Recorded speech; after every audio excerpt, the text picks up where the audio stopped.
everyone to This Week in Hospitality Digital Marketing. I am one of your many hosts. As it turns out, we have quite the consistent display of Mr. Robert Cole, the ever-president Mr. Tim Peters, and Mr. Edward Ensange is having spring break time with his kids. So the normal quadrant of evil and doom is now just a triad of evil and doom.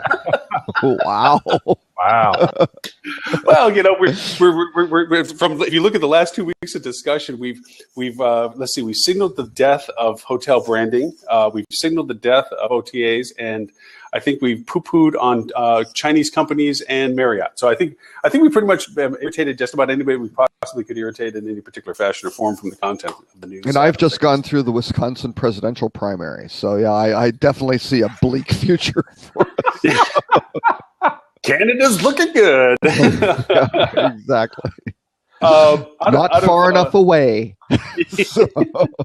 Oh, I get to show off a thing. Tim hasn't seen this, I don't think, yet. And this is the ability to drop in. See, now it tells me this. There's certain links work, certain don't work. There it is. Okay, good. Mr. Tim, they've added something to our Blab features, and that is the ability to drop in to an empty seat links so that we can have that show up. I'm still going to put it in the message bar off to the side. I know you're familiar with this platform, so I thought it was an easy topic anyway. But due to mobile, you know, I know you guys get faced with the questions all the time, especially with clients that they don't have a mobile friendly platform, and that they're not going to, in order to take one step forward to accommodate that, their websites might have to be completely redone, which opens up a whole Pandora's box of other problems, because then it turns in from a simple one solution to a global problem solution that involves too many hands. And this I've used a lot, and I've also recommended it to clients a lot as a short-term or alternative use platform. To that. So I'll leave it to this. I want to bring it on the table, so it's on the table. What are you guys, some insights and some thoughts that you may have about it? I'm going to jump right in, and I'm going to kick off this week's controversy. I'm a contrivancy. I'm absolutely in favor of due to mobile as a short-term solution. But for anything other than short-term, for the love of God, it is 2016. Bite the bullet and build your website to be mobile friendly, to be responsive, to be adaptive. It's far past the time where this needs to be a discussion of, you know, is it time? Are we ready? Et cetera, et cetera. In 2013, search traffic passed mobile search traffic passed desktop search traffic. Google sees 100% of all of the growth in search over the last 3 years has been on mobile. The clients that I'm working with that have mobile sites today see as much as 40% of all of their traffic to their websites from mobile, and a much larger percentage of that when it's traffic that comes from social. They're seeing huge chunks of mobile bookings now that the mobile booking engines are starting to get almost possibly decent. We're starting to see, we've been seeing for the last 4 years immense growth across the industry in call center volumes because the mobile booking process, to use a technical term, sucks. So, but people are calling because they are shopping on mobile. I prefer blows, but that's okay. You know, from the auto, it's baddest. But I'm going to get off my soapbox here in just one moment. But, you know, if you need something for the immediate term, if you need something for the short term, if you need something to carry you over right now today, absolutely, unequivocally, due to mobile is great. If you're planning on using it for more than 6 months, you need to rethink your plans. Fix your damn website. Yeah. And I'll get off my soapbox. I'm done. I don't know. Sometimes some of these corporations, it takes 6 months for them just to finally steer the boat enough to realize that they're supposed to care. Yeah, it's like, oh wow, my goodness, wow, that's a novel thought. We should join that. I think Julie joined us. Yeah, hey Julie, nice to see you. We just were talking about some tools, Due to Mobile being one of them, and Mr. Tim Peters just did a wonderful rendition of "Get your ass out of gear and get a mobile platform." Well, I'm kind of like, I'm trying to get to the old cranky guy. Get off my lawn with your non-mobile. No. Mr. Robert Cole, what do you have to say about Due to Mobile? No, I think I agree completely with Tim for a short-term thing. There are other platforms that are, there's people are using Wix now, and they've got some hotel type time, and it's fine. But I think it's you've got to get serious about it. And even if people are on WordPress or what, if they are going to do it themselves or work with some folks like that, there are some really good themes. They're inexpensive, but it still gets down to what is the architecture of the site and what are you using. And it's not just a casual thing, because what happens, the big risk I see, we'll do this Duda thing short term. Well, that's fine. Then when they migrate onto something, all the links, everything's bad. They don't do the 301 redirects and all of that. And all of a sudden, any sort of benefit that they got from that site being there and structured is suddenly lost, and the architecture changes. Google gets confused. Your ratings drop, and it's a bad situation. And this one particular client was involved with until about a year. Well, actually, no, about a year and a half ago. They've killed their site. Their traffic's down 40%. They brought in some guys who are going to go redo it. It should have been up last September. Then they were going to do it before the holidays. Then it was going to be Valentine's Day. It's still, last week they told me it was 34 hours till launch. It's now like in a couple weeks. And you're like, the people you're working with, and I'm not involved with them anymore. It's just like the people you're working with do not have a clue, and they are killing your business. And scary stuff when you see, and previously in 18 months, we had gone from 250,000 unique visitors a year to like 1.3 million with zero, ad spend. And all of a sudden to watch, half of that disappear just due to neglect and ineptitude is scary. Well, and if I can add, that adds to one. If I can add one other thing that I forgot in my epic rant there for a moment, but almost, I love the rant. I thought it was almost perfect. every hotel that I work with a lot of independents. I work with a lot of small groups. But anybody who's outside the economy and really the mid-scale peers have restaurants. Yeah. And on the restaurant side, every restaurant that I'm working with, the most expensive fine dining restaurant in Charleston, South Carolina, a terrific place, great value. Go see it, circa 1886.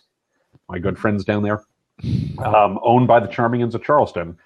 I can't give away exact numbers, but this is something that caters to a very affluent, high-end customer. And more than half their traffic is mobile today. Yeah. So, if you're a hotel with a restaurant attached, the volume of traffic you're going to get from mobile is going to be even higher than the numbers I was throwing out before. Now, so are they using Open Table as well to go through the reservation and that side, or if they just kind of kept it more traditional and just refer to their own methods? They do use Open Table. Most of their bookings come via phone. Yeah. Okay. But yeah. Okay.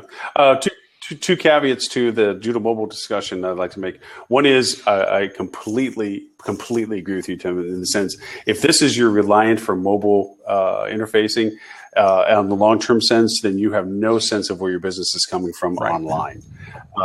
But with that being said, there is some great functionality usabilities about Due to Mobile that go for long-term, where, for instance, one of the application uses for it was in the technology of all these things, there's what's called a sniffer, which is it tells your website what you're trying to look at the website on, whether it be a phone, a tablet, or even a type of phone. And you can put a lot of criteria to that sniffer, as in it knows your location, because obviously mobile can share that. And so what I had was a mobile Duda for a location that had a website get ready to be mobile friendly at the time. And outside of the 3-mile radius of the resort, it looked very much and acted very much like a website with big buttons, information that was related in context of discovery, awareness, disclosure information, and so forth. But when you get within the 3 miles, the site changed to a different interface that was more concierge based, which was directions to, reservations of, menus of, things that were a little bit more specific. And so there is a long-term value proposition that you can use it for if you use it in that kind of functionality. And of course, the other is people may think in a simplistic way that all I have to do in Doodle, because they make it so WYSIWYG simple, is I just put my domain in and Shazam, my website's now mobile friendly. No, you gotta gut so much. It goes back to what you said, Robert. If you're wireframing, there's a lot of clutter on your websites that do not have a reason to exist in the mobile interface, not in the context that they're in, or you'd be scrolling 15 pages down to read one paragraph because you have all these words. So a lot of the stuff has to be tailored. Buttons have to be made for certain actions that are mobile interface. So it's just not a set and forget kind of interaction with it, but as it is more of a, you have to make sure you make the changes to it. I'm looking for a data point that there was an infographic that got pushed by Spring Engage that was talking about how many people are using mobile for restaurants, to point what you had made, Tim, in comparison to others, and same day bookings. They had another stat for it as well. I'll jump over to the next topic because I'm not seeing it first easy, but if I bring it up, I'll throw it back up on the screen. Well, and that also ties in. It mentioned Open Table, but Yelp listings, things like that. All of your local listings and Google Local, everything is just, especially for a restaurant, outrageously important. We just spent a week in Las Vegas and found great places relying on Yelp. I mean, and they were fantastic. I mean, outrageously exceeding our expectations, half the cost of what's on the Strip, and just terrific stuff. Yeah. You had a firsthand experience again with the joys of traveling under the assumption that the information was provided, and then the realities of what you had to face with $10 coffee pucks and resort fees. Oh yeah, right. Yeah. Interesting approaches on the resort fees. Yes. Yeah. The other tool conversation with. Oh, I'm sorry. No. Actually, the resort fee.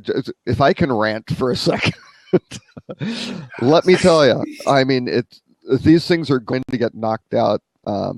Certainly the Federal Trade Commission's now looking at it. This week, actually it's this week or next week, there's a webinar for the National Association of Attorney Generals. They're all looking at this stuff. And boy, in Vegas, yes, the resort fees go to wonderful things like the health club. Well, guess what? The health club has all these nice machines, and you can plug in your phones. Oh, they all have iPhone, the old 30-pin jacks. They don't work with the new iPhone. And you're like, weren't those sunsetted in 2014? Gee. So it's like, well, I guess the resort fees aren't really going to that. And I'm not for paying for the approval of the program. Yeah, and then you just get all these other, it's called, sometimes you get a bottle of water. Oh, my favorite was we got the a Keurig, and you go, oh look, there's a Keurig in here. This is great.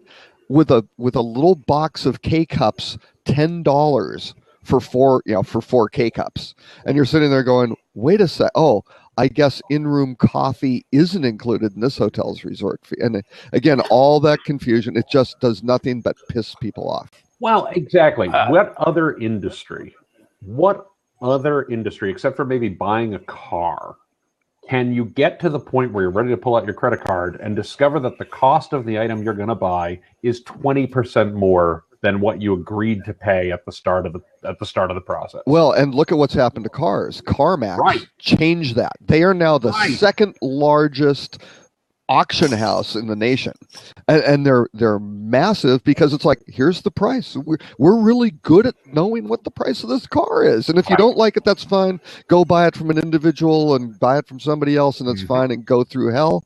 Or here's what we got, and we stand behind our product, and it's simple and easy, and let's go. We're in the hospitality industry. Bait and switch is rude. It's not very hospitable, that's for sure. Hospitable at all. Yeah. The stat point that I had in there was kind of to the same point of it. That this is what I was talking about with Spring Engage, and they were talking about mobile and the same day booking platform. It was about 60. They say 65% of the same-day hotel reservations were made from a smartphone, which makes common sense. Nobody just sits somewhere and does a laptop kind of thing. But the point that you were making, Tim, is valid. It's like, hey, look, mobile is your interface. It is the internet. So if you're not there in an effective way, plus Google just went through its second iteration of algorithmic improvements, all based on the improvement of speed efficiency of your mobile platform. Yep. So if you're not only not on mobile platform, but if your mobile platform is terrible, you're actually getting additionally penalized because you're not even performing on the platform of choice. Absolutely. So let me go over and put over the other one, which was Powtoons. It was a tool that I wanted to. I don't know if you guys have used it before. I have loved playing with this thing. I have not used it. I've used it as a sales pitching. It's so easy to play with. But it's creates 2D animation, a lot of WYSIWYG stuff to it. And let me go over and put the link into here. There we go. And it's kind of fun. Cartoon animation, we've talked about it before. Video advertising is coming into its own this year. I mean, always everybody pontificates for 2 years prior to it actually happening. It's no different with video. Videos come through, but it's actually getting invasive now. Video ads, 30-second ads, consumer grade ads. And this is a fun WYSIWYG that if you make a quick script, for whether it be 30 seconds, a minute, even 2 minutes, whatever you'd like, you can plug your content in. You can do your own voiceovers. You can hire voiceovers. You can use canned voice that you have in there, whatever. And it makes a neat animation, and it's a nice perpetual sales tool. Hotels, okay, let's back a little bit and say, I don't know if a cartoon is going to sell a hotel. But given certain circumstances, certain marketing campaigns, certain business types, it can be a neat kind of perpetual, non-aggressive sales tool. And so I just wanted to throw it up and see if you guys had played with it. Robert, you said you did. No, I have not. No. This is new to me as well. This is cool. Although I am looking forward to the Tim Peter podcast to be completely in cartoons in the future, which I think would be very cool. Okay, well, all right, that's good. But anyway, I wanted to throw it into the agenda list of things.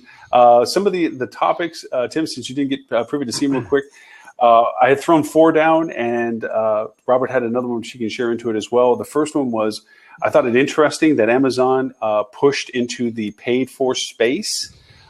This venue now being Southwest, where now on the plane you can buy your Wi-Fi and your on-flight snacks and so forth via Amazon. Because I had talking about soapboxes, I had stood on one a year and a half ago, pontificating about that we're all fighting for the water that's coming down the river, and Google and Amazon and Apple, based on the fact that they're interfacing their pay programs on their platforms with Google Now, being able to pay with Google Wallet, Amazon paying with Amazon Pay and PayPal, even though they split the baby with the bathwater on that one, and then Apple Pay. That we're going to turn into a commodity, because as they get more predictive in their SERP modeling and their schema modeling and their semantic search, they're going to book the hotel for us via their pay platform without ever coming to our website, simply because Google recommended it or Apple recommended it or whatever.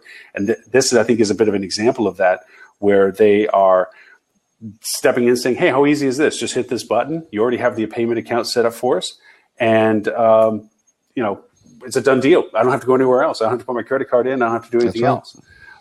So what do you think? I mean, is it something to be concerned with, that this is another invasion between us and them kind of thing? Huge area, massive amount of money involved in it, just the pure credit card processing.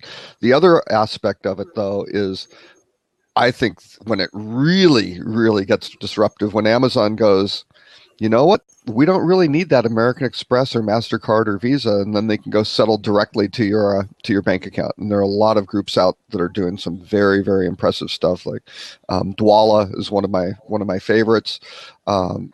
They're doing incredible things. Square has Square Cash. I mean, if I need to send money to my daughter, we do it through Square Cash. Boom. And it's free. It goes back and forth. There's no credit card involved. There are no fees. It just happens. And there are a lot of players in that space currently. So it's going to be very powerful. And understanding what people paid for what is a incredible piece of business intelligence when you start associating that to where they navigated, all the different things they do. That collection of information is outrageously powerful. And suddenly the hotels who are maybe are up against the OTAs going, well, yeah, but they don't really know what's happening in terms of the sales and what they did in terms of on property sales. Well, the credit card provider sure knows that. And all of a sudden you start tying that into your loyalty program, and That's powerful, huge. That's the key. That's the key. Tim is going to impress us with the fact that if you hadn't noticed while you were talking, Robert, Tim is just once again impressing us with the fact that not only has he thought of this, he has written about it and probably have educated people before we even brought it up. But before we get there, I want to welcome Sam, Eric to our blab, and also Oliver. There's two additional, and of course Julie joined us earlier, but I wanted to say welcome and thank you for joining us today. Mr. Tim, please. So I just did my, again, shameless self-promotion, as you know we like to do here.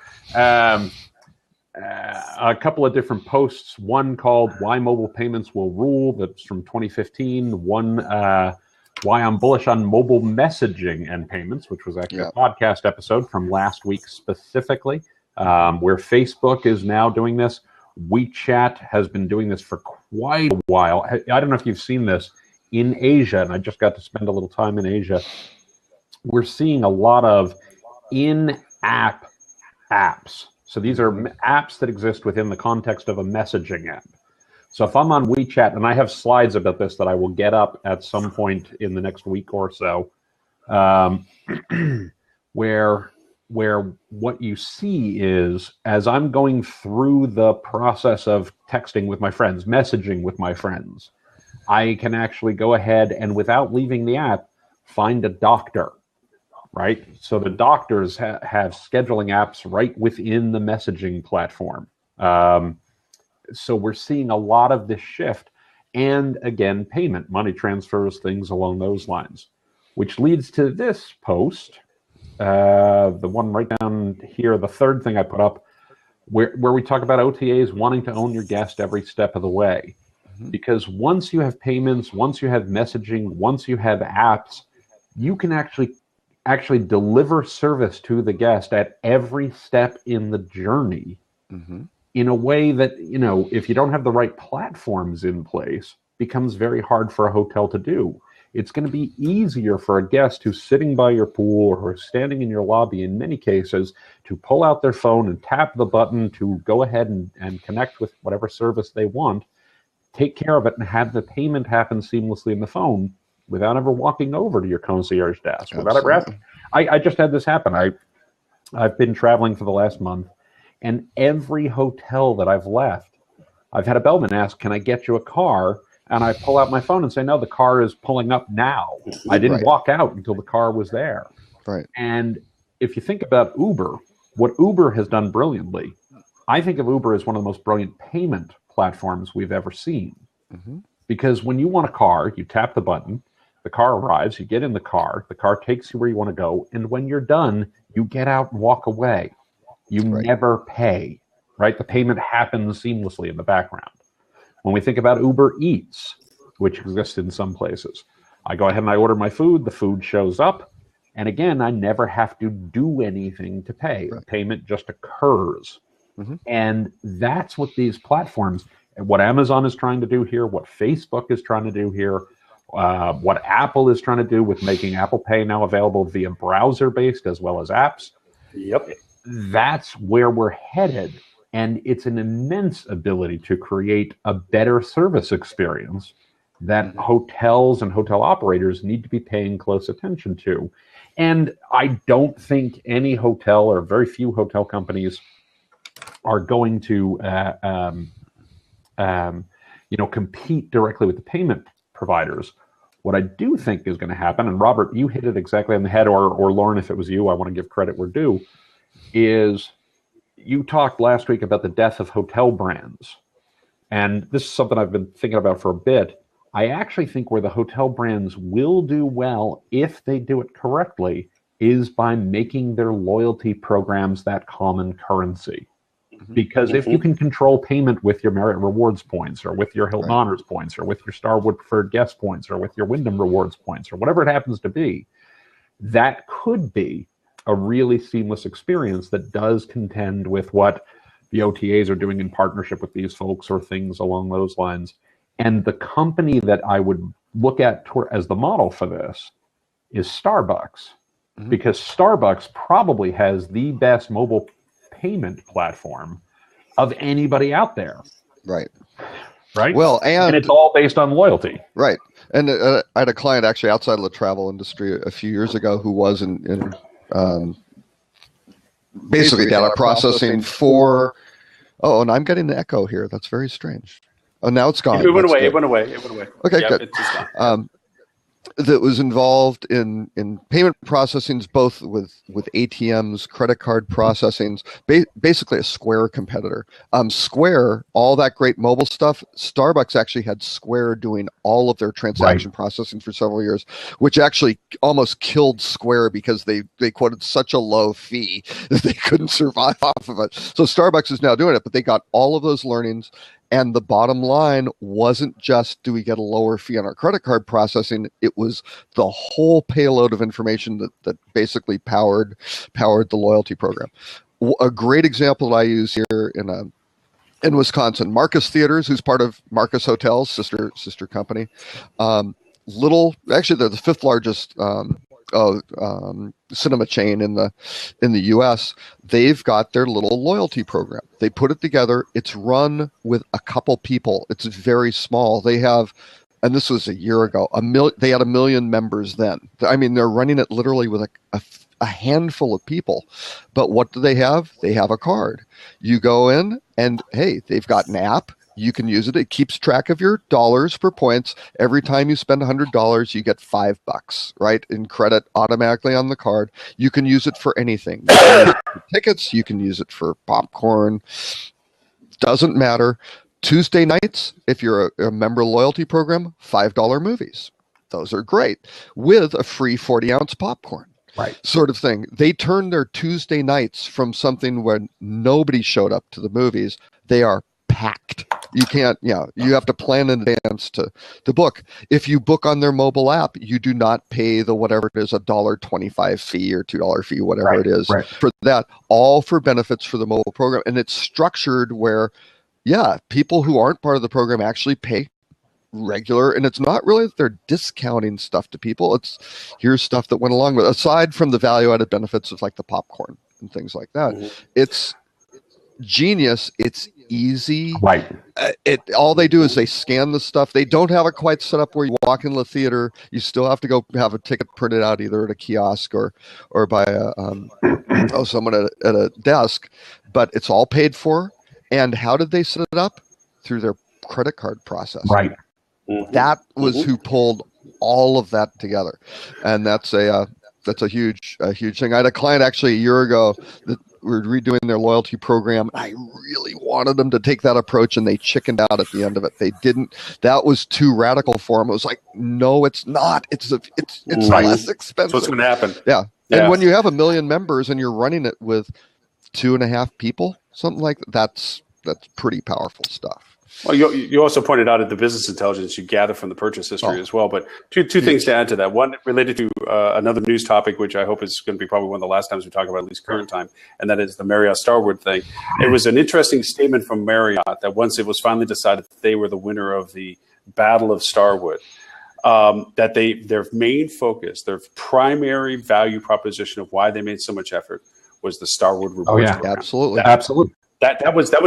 They didn't even say it was part of it. Mm-hmm. They didn't say blah blah blah. And they said that's the reason we're doing this, and not because we got 34 more new hotels or whatever it is like that. The second one thing very quickly on the valuation of Starwood.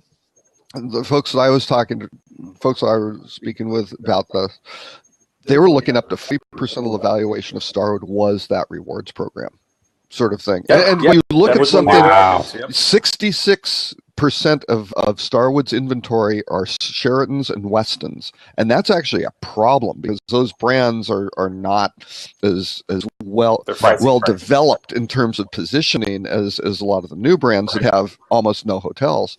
But then the other side was Onbang was interested in the only 32 out of the 1,200 properties that they are in the Starwood portfolio. 32 of them are owned. And that's all on Bang wanted. Right. And so you look at the valuation of that and you're like, and I've seen people saying, anywhere from 4 million to 8 million, depending on how or 8 billion based on what you're looking at. So you kind of go, oh my God, Starwood as an entity, you could almost argue was these 32 hotels, the asset values of these 32 hotels, plus the loyalty program. And that's it. And then a little bit for everything else. Yeah. Marriott saw the location value. If they get that membership database in, they have the same, if not similar, locations as to all of that. Because to your point, Westin, Sheraton, they're brand fuzzy. Yep. I mean, Westin maybe not as much, but definitely Sheraton. Right. Yeah. And so they're really talking about the fact of assuming this data into it. They're opening this whole Pandora of new locations and similar locations. Right. That only augments the value. And the second point I want to make, and I know I sound like a broken record about Apple TV, but it is transitioning. Right now, Apple TV and their OSK development program is allowing for retail payment through Apple Pay. Right. It's a no-brainer. It's built into the system already.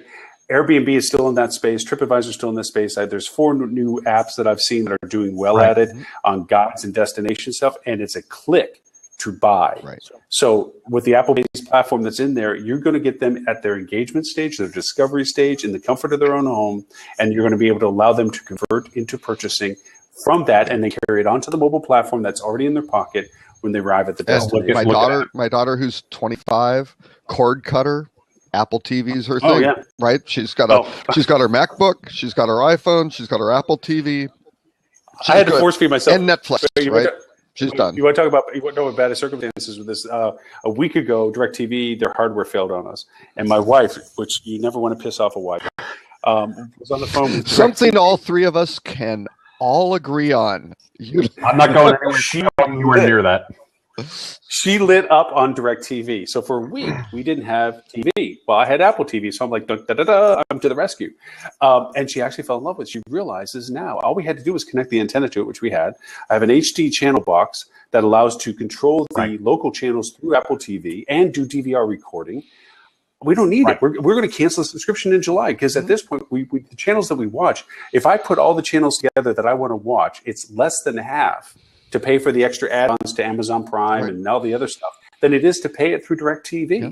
So that world is here in that sense. You're absolutely right. Go ahead, Tim.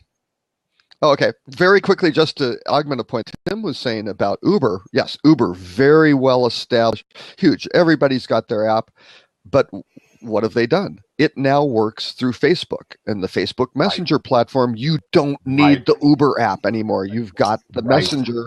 You can do it. The payments, everything happens. Again, the platform's doing it.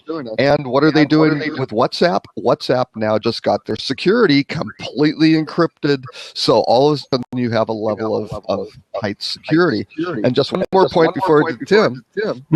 After spending a week in Las Vegas, what happened? Well, my American Express card I use for most everything had a $1 charge from some sort of Stripe vendor. American sends me a note, and I'm getting an echo for some reason. Yeah. Okay. But for the the interesting part was American Express let me know. This is great. They're going to send me a new card. They couriered it. I got it UPS this morning. Within 24 hours, new card. That's fine. Android Pay was up yesterday with the new card number before they even sent it to me. Because that number is just, it's a cross-referenced, it's mapped within Android. The numbers that they're getting, it's a totally different thing. It's secure. Nobody else knows. And you go, holy crap. They beat me getting the card. And you really start thinking, what do I need this card for? That's exactly right. And Apple Pay automates it too. When I had to swap out my American Express for getting jumped on too, my Apple Pay was up and running before the card arrived in the mail. And the security is better. You just use that. No, nobody is going to pick off your card number or whatever. And sure, it was, who knows? Probably one of these great restaurants I went to. Sold it off to somebody. So I was going to agree with everything Robert said, except for the fact of using Android Pay. But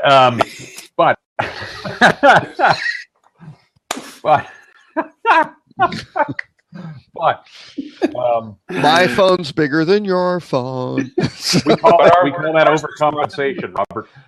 Oh, absolutely. I cannot agree more. So, Anyway,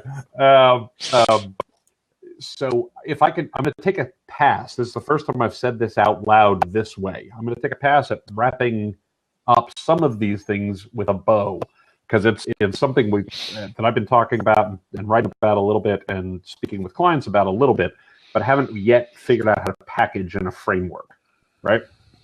But if we go back 15 years ago, no, what am I talking about? If we go back 8 years ago, Microsoft lost in Marketplace because they couldn't picture a world that didn't revolve around the computer, didn't revolve around the PC, right? And we're entering a world now where Apple might be in trouble and Google might be in trouble because they haven't yet figured out the world that doesn't revolve around the phone, right? Mm-hmm. And lots of people are trying to work out what the next thing is. I think the next thing is the cloud. And I don't mean the cloud in the amorphous sense. I mean that our identity, I mean that our payment processes, I mean that the knowledge of our preferences and things along those lines lives somewhere distributed, and the actual device we use to connect with it is kind of irrelevant. Absolutely. Right? In the sense that you're talking about Apple TV. If you look at Google Chromecast, I think it does a great job of it. The one that blows my mind is Echo from Amazon, where there's no processing built into the box, right? The box is just a way to connect and send your voice to the cloud and then respond. But Amazon says, we know how you like to pay, we know what your preferences are, we know things to recommend, and they do all the work out there, right? Mm-hmm. So messaging might be the platform that connects you to the cloud, right? That might be the thing you log into. It could be on this device, it could be on that device, it could be on, whatever device is handy, the thing you talk to, the thing you wear on your wrist, or the thing you wear on your eyes, or none of those. Or the chip in your head, the nano chip in your head. Well, I mean, I wasn't going to go quite to that level, but maybe, right? That's where it's going. Yeah, certainly the chips that are embedded in all of the things that you interact with all day, every day, and increasingly are embedded in all the things. And sort of bring this back to self-promotion. So that's this post that I linked to now of whoever wants to own the customer has to own the data. Because ultimately, the data becomes the platform in a certain way. And this is where I'm trying to put this in a bow, and I don't know if this quite makes 100% sense. So if this sounds a little too like a beautiful mind that I'm connecting dots that aren't there, you guys feel free to poke this full of holes.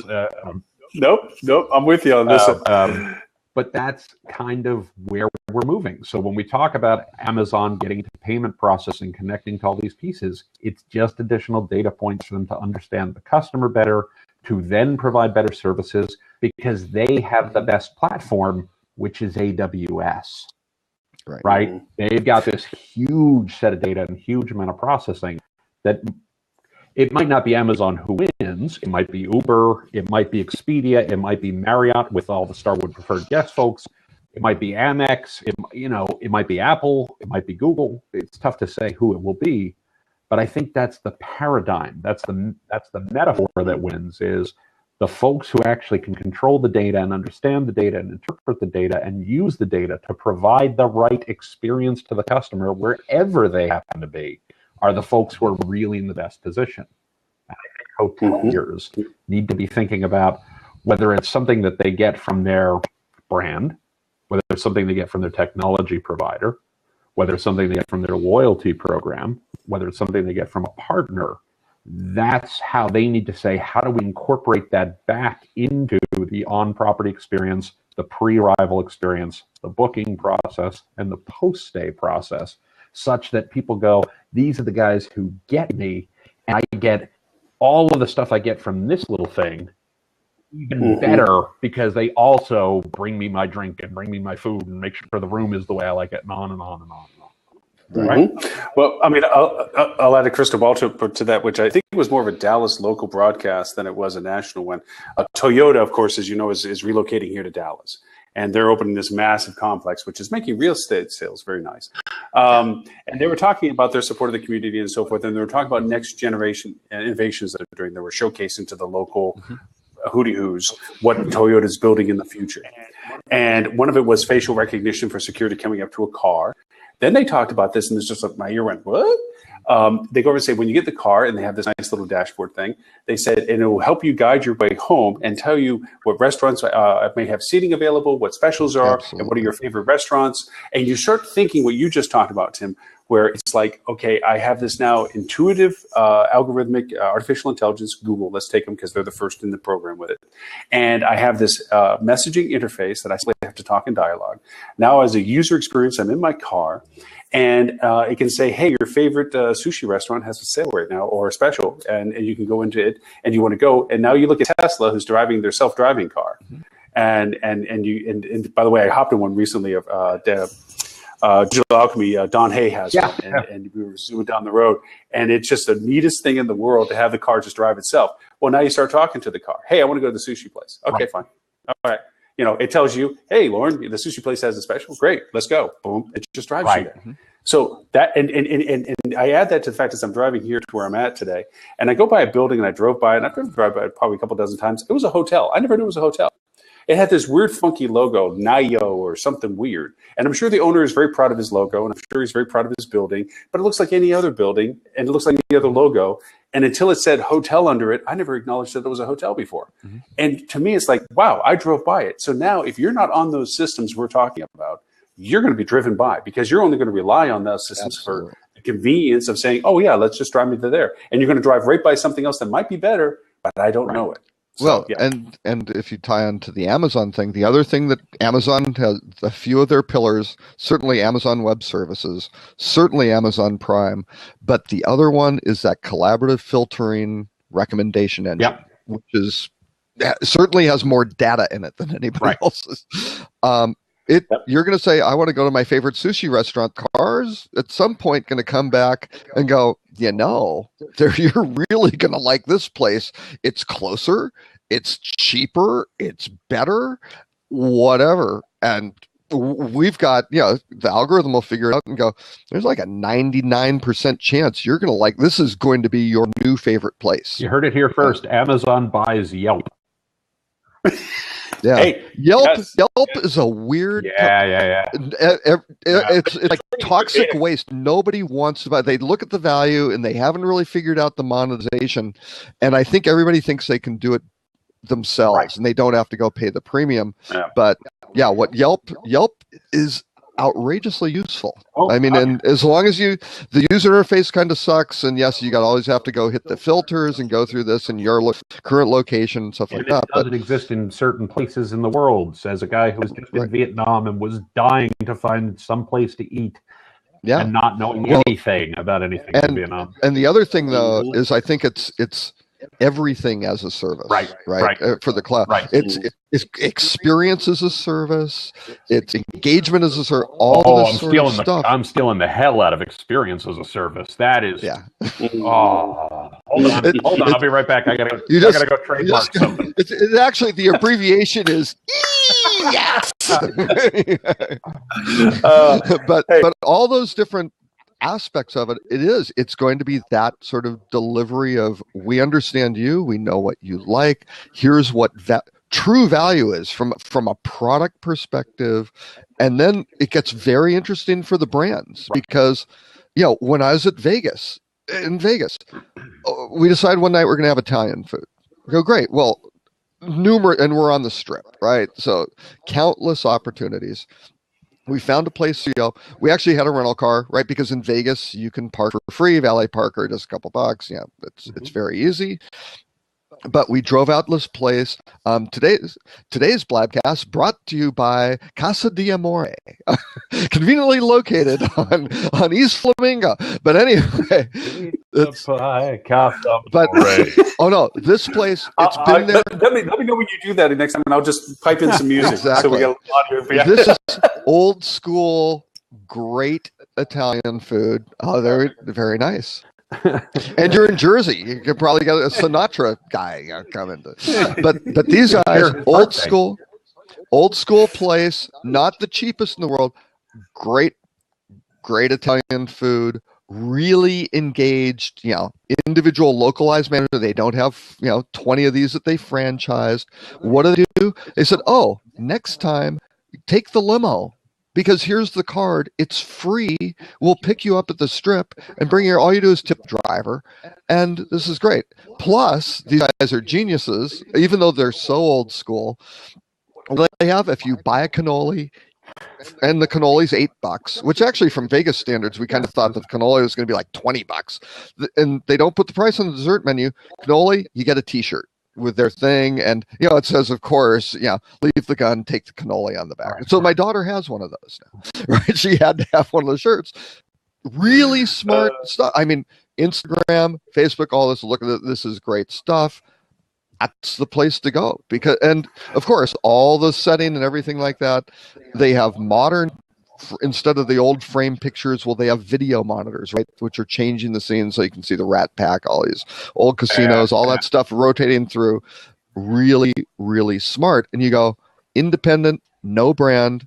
Like you're saying, the charming properties in Charleston. Yeah. Do you need that big brand who's going to be sucking down 11 to 15% of your top line revenue stream? You got to pay for the loyalty points. All this sort of stuff starts eroding away and makes it so you can't provide those services.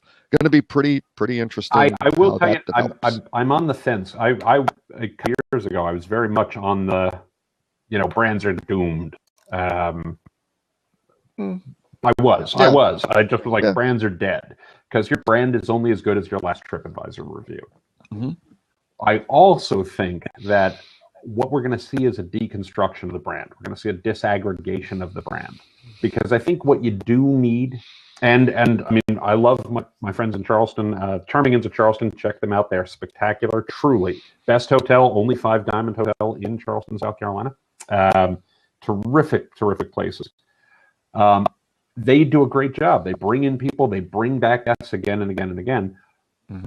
Where the independents I work with do struggle, the one place that you do need help from a third party in one way is the loyalty, is the rewards component, right? Mm-hmm. Not recognition. An independent hotel can do recognition all day, every day, and do loyalty very well from that perspective. What you cannot compete with easily are the rewards. And that is the place where soft brands, I mean, look at all the growth of soft brands we're seeing. Yeah. Really what the soft brands are bringing to the table is a distribution platform, which technically you could buy from anybody, and the rewards component. And for some hotels in some markets, in some cases, that's probably something I think we're going to see a lot more of, because I think it makes a lot of sense and is not something that an independent hotel, a truly independent hotel, can also provide a currency, and guests have come to expect that, and that is certainly a thing where the brands, for some given definition of the brand, probably will be with us for a long time. Those brands are based on corporate travel spend, which are not individuals spending their own money, and how they convert that, that process to personal benefit. That's right. And that's the essence of the loyalty program. So it has nothing to do with loyalty; it's frequency and basically how you do that. Oh, absolutely. And that's So I look at that as the independents have a real opportunity when people are spending their own money and that sort of thing. You provide value, but again, if you get the people who are just brand. I remember when American Airlines, with Advantage, did a deal with, I can't remember the stock trading firm, but you just knew in December people were churning their portfolios to try to get. Right. Like, don't do that. Just trying to get the gold or sell the whatever. Right. And it's like not. Well, remember, I mean, when you think about hospitality or hotel branding, it really was a breadcrumb mentality. Holiday Inn, Howard Johnson. It was about to say, if you stayed here, you know what to expect when you see the same sign again down there. And so it really was about continuity to Marriott. Marriott, same thing. Huge. I mean, you know what the whole brand. McDonald's, food and beverage, they all have their similarities to that.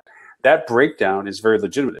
Tim, you're pointing out, is like, I don't need to write that anymore because now I can discover much more information regardless of the flag that's sitting in front of it. Particularly when that Marriott I stayed in last night, hypothetical, sucked, right? If that one got a bad review, it doesn't necessarily poison me about Marriott, but it certainly says that hotel is one I won't stay in again. Right. And I can now tell the world that was true. I've tried putting the links into your post because I wanted to put them into the little window, but for some reason, I don't know whether because it's a post link or there's too many folders. I don't know, but just so you know, I'm not trying to ignore the links because I thought, wow, it'd be nice to put them up while we're talking about them. Two other things. One, we're 125, or my local 125, so we're coming up on an hour, just so we're with that. Two, there was two other topics we're definitely not going to get to them, and one technique we're probably not going to get to either. But the two topics that we just want to throw them on the table and see if we want to flounder around with them a little bit. One was the Alaska Air inversion feature. What does that really mean with one less, competitive set? I mean, I know it blows up the Western coast for Virgin. The other is with Cuba now, and Starwood being, of course, I mean, it made as much news with Obama going down there as it did as if it had been announced in the general news. Everything they said about Cuba and Obama, they also tailored with saying, and Starwood was the first hotel already there, AKA Marriott now, and then Hilton, of course, announced what they're doing down there. But how does that impact the Florida market in the sense of seasonality predictions for 17-18 if they keep relaxing the opportunities? Because it still will be limited inventory. And then to throw that into the mix, they also highlighted that Airbnb teams were walking door to door down there, and they were showing it on the news, soliciting Airbnb inventory because they know there's no way to scale with all the politics and the red tape necessary to build, construct, and operate. Yet in Airbnb world, it exists already. Inventory is already there. They just have to convince the person that controls it to participate. So that was one topic, and then the airport was the other. And then I have one little technique we could throw it. Well, and in the prime resort areas, the Spanish hotel areas with the all-inclusives, all the guys are dominating all Mexico. They're already there. Right. And they've been there for years, and Canadian market's been very strong for them. So they're somewhat set, but again, they're waiting for the infrastructure to come in so they can start building these things up and start getting some scale. Yeah, and improve the quality of service. In the interest of time, I will simply say I agree. What do you think about the airline stuff? I mean, I was a little bit surprised. I knew that there was some rumbles about it, but I didn't realize Alaska Air had gotten that powerful enough, and I didn't realize that Virgin was willing enough to do this. I thought that Virgin was kind of trying to keep its entity global. Well, the Virgin America was always separate from Virgin Atlantic and Virgin. Virgin Australia and all that. So, and it is really just a licensing sort of thing. I mean, Branson, I think, has to say yes, this is Virgin, and that's okay. You can't just he wasn't going to make the Spirit Airlines experience be okay with Virgin America, but ranked the worst airline in guest satisfaction for the 6th year in a row, and they don't care. Spirit Airlines, yeah. And I actually flew on Allegiant last week, and it was interesting. I mean, the seat pitch, actually, I've had worse seat pitch on American, where the seats are tighter. Really? Tighter. Yep. You pay for everything for seating and things like that. It's a lot of Ryanair style sort of thing, but it wasn't as brutal as Spirit. And I love their model, right? Because I flew out of Appleton, Wisconsin, right? They don't have to pay to fly out of Milwaukee or that sort of thing. Yes, it's a little wise out, but they do. They fly Thursdays, Sundays to Vegas, and all the other places. The last report I heard, I don't know if it may have changed a point or two, 94% of their destinations, and they're the kings of point-to-point nonstops. 94%, they do not have direct competition. Nobody flies Appleton or Rockford, Illinois to Vegas nonstop, or Sioux Falls, or all these other little places, and they've got it. And it's all, how do you efficiently schedule the planes? Ton of ancillary services, advanced boarding, seat assignments, all the stuff that you see in all the major carriers, that's all fine. But also a huge hotel component, because it's really a Allegiant travel company. They sell a ton of Orlando, a ton of Vegas packages, and make a fortune off it. Again, because they know, hey, they just booked the airfare. They got the deal here. Would you like fries with that? And a lot of times the fries cost more than the hotel. Hey, if you're staying, we stayed for 10 days in Vegas, which is really much too long.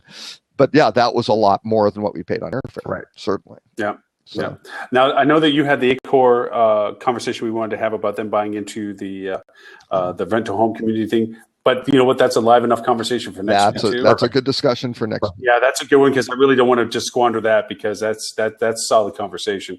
And the other one was the National Geographic and we can talk about it next week. National Geographic did a 360 HD video of Victoria Falls, that was cool. which is embedded.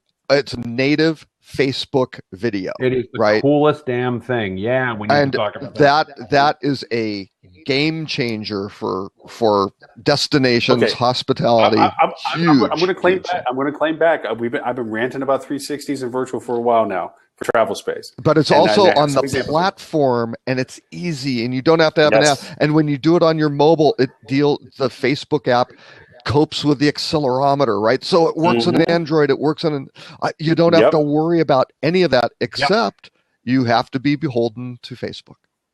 Yep, and like I said, we've had that. We're bringing that one because I don't want to let that go because I think that is a part of this year 2016. Sure. The VR, the 360 experiences, and it's an excellent example. And the other one I had was Heathrow. Heathrow did their 360 VR engagement now. So when people are arriving and they're known to be arriving, they literally see with 100% saturation, virtual reality wise, all the ads and the directions to pick up your bags. Yeah. They're highlighted in virtual space, and you literally can walk around with these things like, oh, I got to go over that way, and they see the ads that are being sold and so forth. So that's another one. So if I can point out real quick, I put up 2 YouTube videos, and unfortunately I did them kind of in Karnak fashion where I got this little backwards. Microsoft has a series of what they call their future productivity vision. And there are 2 videos. The second one is from 3 years ago, and it looks like what you're describing, Lauren, just with better interfaces. And everything they show in the second link, which is the older one, exists today. The first link I showed to YouTube is actually newer, some of which gets a little harder to envision how that's going to apply in hotels, but they're well worth watching to anybody watching the Blabcast. No, we will. Well, thank you for throwing them into and they're really thought-provoking, and I really want to emphasize that the older of the 2, literally everything in the video exists right now. The interfaces may not be as slick, but the tech is all there for sure. Anyway. Well, it sounds like we just created the agenda for next week. We have the 3 news topics already. I'll throw back in the technique one because I just got an announcement from Google that my Street View 360 picture that I had posted down in Sydney a little over a year and a half ago now has reached 500,000 users. Wow. 500,000. Now, granted, it's the Opera House, so of course there's going to be a high focus of interest, and I probably have one of the few 360 pictures of an area that Google couldn't take their 360s from. But the point being, it's been a conversation about putting 360s. I also have other 360 pictures in front of hotels or in beaches in front of hotels that have tens, if not hundreds of thousands of followers as well. So it's a useful get on the map, get on Google Maps, and get content that relates to your website because you can tag it. Stuff. So that's a technique, but we can throw that into next week's conversation as well. And I just look at the use of this stuff for events. It doesn't matter. It's for landmarks. It's for events. It's for everything. And just to wrap up, try to put a bow around everything we've spoken about. Oh! Step back. Step back. Here comes. With all this sort of thing, travel all of a sudden doesn't become a different sort of experience. It's just, again, it's everything. It's your experience as a service. Are you okay? Maybe we were out looking for restaurants in Las Vegas, but that's kind of the same thing we do here. The only difference is, yes, I'm sleeping somewhere else, which then ties into should it be an Airbnb or something like that? Should it be a brand? It should be a hotel. What sort of facility should it be? And all of a sudden everything starts getting very, very deconstructed and quite big opportunity for disruption. So, I'm thanking Oliver for having stayed with us. We had Sam for a while. He had to step away because we wrapped around to an hour. Julie stepped away about 10 minutes ago for same reasoning. But yes, and I think if all is well with you all, we'll throw the next topics into next week. I think Ed might be back with us next week, so it's going to be lively then. and then I was telling Oscar and I was telling Sam both that maybe next week they might want to join in and grab a chair with us and chat a little bit if they're so inclined for it. They seem to be in the space with us as well. So. And every time Tim's on the call, we go over an hour and a half. Just saying. Just an hour today. It's just an hour today. Oh no! I'm sorry. We go over an hour. Yeah. Oh, we go over an hour. I didn't mean an hour and a half. But Robert, to make things balanced with this, your microphone is so sensitive. We can dub our audio for a porn show, and you sometimes throw an echo in there, so we can do like tractor pulls. So we can throw some tractor pulls in there. Great. Just tell me. I'll pull it. I'll pull it. No. I enjoy the background sound effects. I think it works out perfect. I'm trying to do. I'm hoping for the next Star Wars thing that they're going to do. Yeah, James Earl Jones is getting older, so. All right. Well, as always, I enjoy. I don't know. At this point, when it comes to these things, I mean, I didn't do the Facebook Live today because I didn't want to make it too much noise since I'm borrowing an office to have the audio come from the laptop. So people could watch it on Facebook Live, but not hear anything. And I thought that was unjust. So I didn't do it for this week. But just so you guys know, we do 200 to 300 people on average. One was 450 that viewed the videos from our Facebook Live show. Wow, yeah, that's amazing. That's great. It's the platform and the access.